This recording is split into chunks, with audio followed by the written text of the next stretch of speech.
Assalamualaikum warahmatullahi wabarakatuh. Hamdan wa syukron lillah amma ba'du. Ikhwani fillah yang dirahmati Allah subhanahu wa ta'ala dimanapun kalian berada, semoga Allah subhanahu wa ta'ala senantiasa memberikan kesehatan jasmani dan rohani, lahir dan batin. Dan semoga Allah subhanahu wa ta'ala memberikan rezeki yang berlimpah ruah, lagi berkah kepada kita semua. Ikhwani fillah, sebelum Al-Fakir melanjutkan video ini, maka dimohon untuk menuliskan sholawat di dalam kolom komentar. Allahumma sholli ala Sayyidina Muhammadin. Sahabat yang dirahmati Allah subhanahu wa ta'ala, banyak yang tidak tahu inilah 7 larangan dalam sholat tahajud yang harus dihindari. Sholat tahajud merupakan sholat sunnah yang dilaksanakan pada malam hari. Sholat ini memiliki kemuliaan khusus dibandingkan dengan ibadah sunnah lainnya. Atas manfaat serta hikmah yang terdapat di dalamnya, anjuran dalam melaksanakan sholat tahajud ini terdapat dalam Al-Quran surat Al-Isra ayat 79.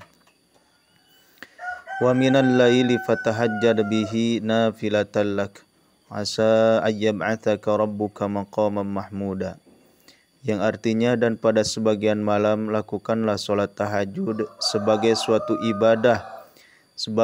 ibadah tambahan bagimu. Mudah-mudahan Tuhanmu mengangkatmu ke tempat yang terpuji.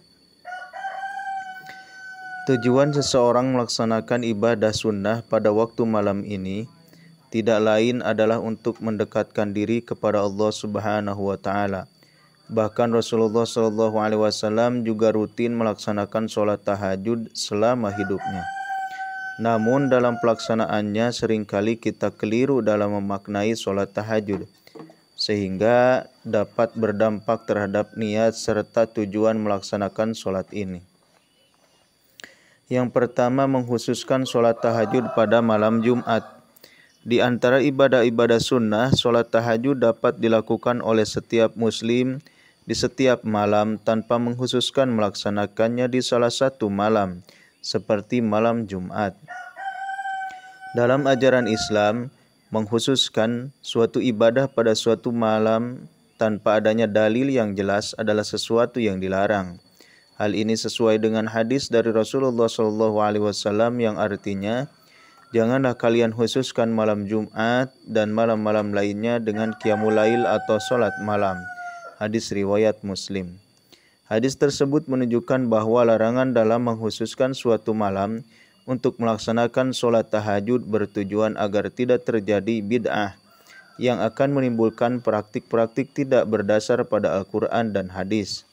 Sebagai umat Islam penting untuk memahami bahwa ibadah haruslah sesuai dengan tuntunan yang telah ditetapkan dalam Al-Quran dan hadis.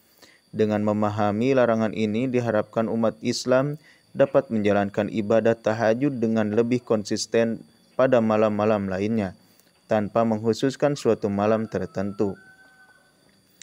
Yang kedua, sholat tahajud saat mengantuk.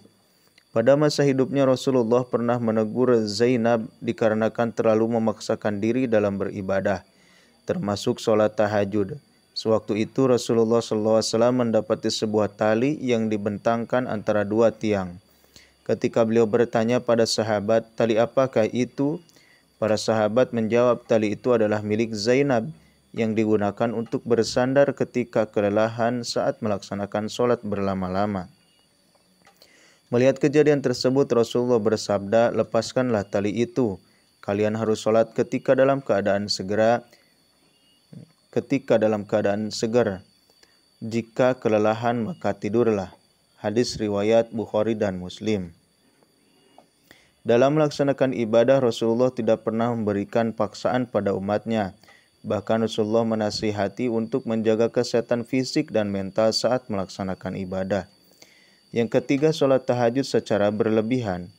Melaksanakan ibadah-ibadah yang dianjurkan di dalam Islam, baik wajib maupun sunnah, memang sangat dianjurkan. Akan tetapi ketika ibadah tersebut berlebih-lebihan, ternyata tidak diperbolehkan oleh Rasulullah SAW.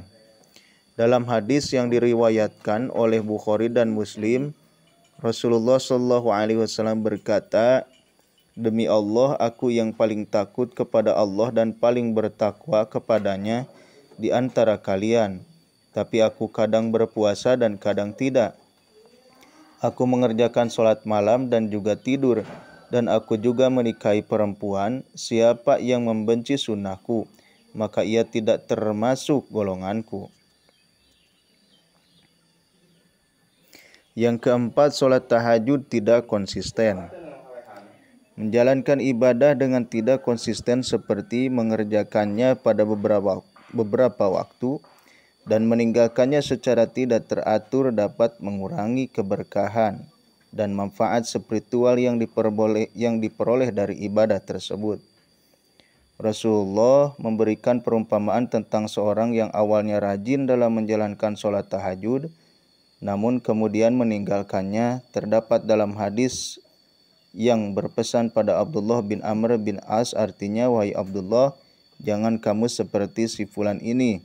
Dulu ia rajin sholat malam, yang ia meninggalkan bangun malam." Yang kelima, sholat tahajud dengan tujuan mengejar dunia. Niat beribadah yang tercampur dengan motif dunia dapat mengurangi keikhlasan dalam beribadah. Orang di antara kalian bangun malam lalu hendak mengerjakan sholat malam, janganlah ia menyebutkan perkara-perkara duniawi dalam sholatnya.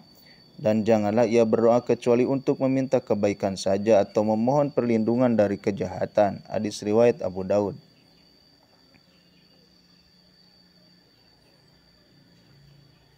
Yang keenam, sholat tahajud tapi meninggalkan kewajibannya.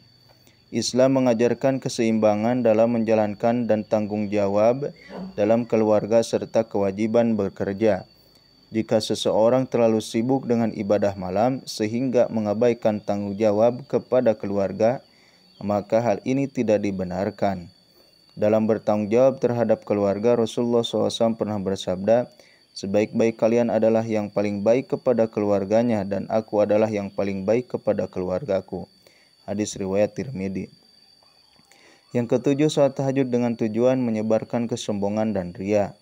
Sholat tahajud salah satu ibadah yang paling rentan terkena riya. Seorang hamba mungkin bangun di malam hari untuk sholat bukan karena Allah Subhanahu wa Ta'ala, tetapi karena ingin dipuji oleh orang lain. Ini menjadi peringatan bahwa larangan dalam ibadah tahajud juga meliputi upaya menjaga niat yang ikhlas semata-mata untuk Allah. Riya atau kesombongan adalah penyakit hati yang dapat merusak keikhlasan dalam beribadah. Mungkin itu saja yang bisa saya sampaikan. Wassalamualaikum warahmatullahi wabarakatuh.